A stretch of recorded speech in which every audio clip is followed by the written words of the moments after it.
Halo semuanya, halo orang-orang baik. Saya kembali lagi dengan sebuah video baru. Selamat datang di kanal Kripto Maju. Hari ini kita akan membahas PP Coin dan melakukan tinjauan umum pasar. Teman-teman, meskipun ada penurunan, kita tetap akan menghasilkan uang yang banyak. Dalam jangka menengah hingga panjang, jumlah uang yang kita hasilkan akan terus bertambah. Penurunan saat ini justru akan menjadi peluang bagi kita. Jika kalian bertanya mengapa teman-teman, alasan utama kita mengalami penurunan ini adalah karena indeks harga produsen di Amerika. Jadi dengan ekspektasi inflasi dan inflasi yang muncul di atas ekspektasi, terjadilah pergerakan penurunan besar di sini.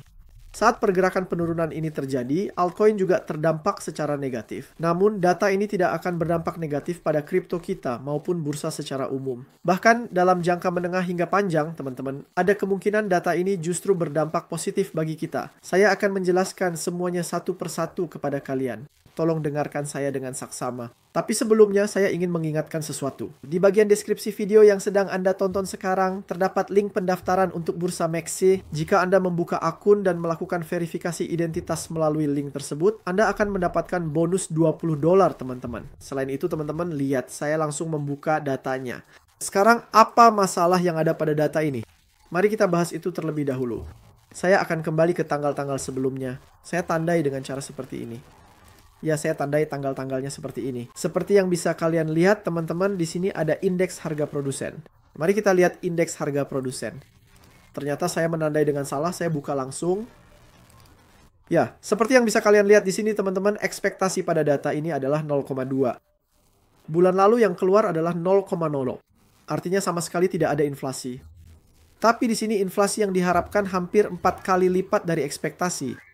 Angka yang keluar 4,5 kali lipat dari data normal. Ini juga menunjukkan kepada kita hal berikut. Apakah kita sedang menuju ke skenario yang sangat negatif? Ini menimbulkan tanda tanya. Orang-orang mulai menanyakan pertanyaan ini.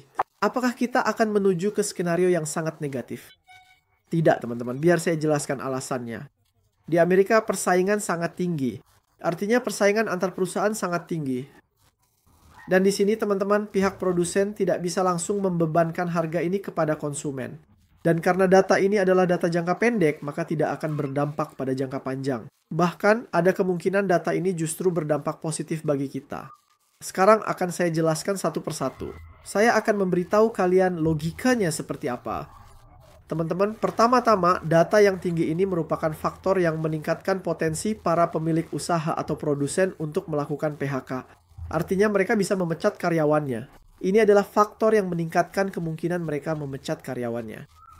Dan di Amerika Serikat, hal ini akan menjadi faktor yang meningkatkan pengangguran. Lalu, apa yang akan terjadi ketika pengangguran meningkat dan lapangan kerja menurun?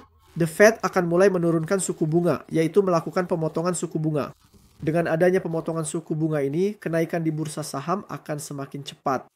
Data ini dianggap negatif, namun sebenarnya data ini sangat positif.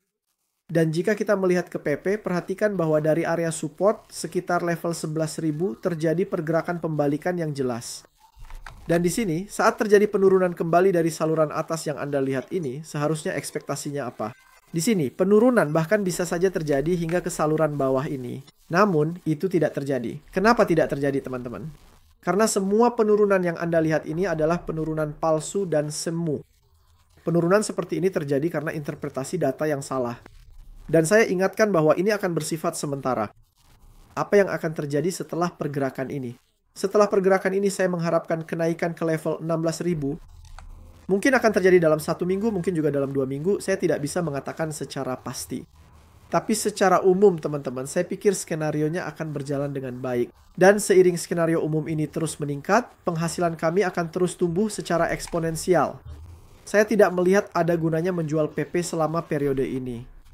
Saya pikir pengumpulan PP dan pembelian PP itu logis, teman-teman. Setelah membicarakan ini, saya akhiri video ini. Tetap sehat, teman-teman. Jaga dirimu baik-baik. Pantau terus. Dan ikuti saluran kami. Setelah mengikuti saluran kami, aktifkan semua notifikasi. Sampai jumpa, selamat tinggal.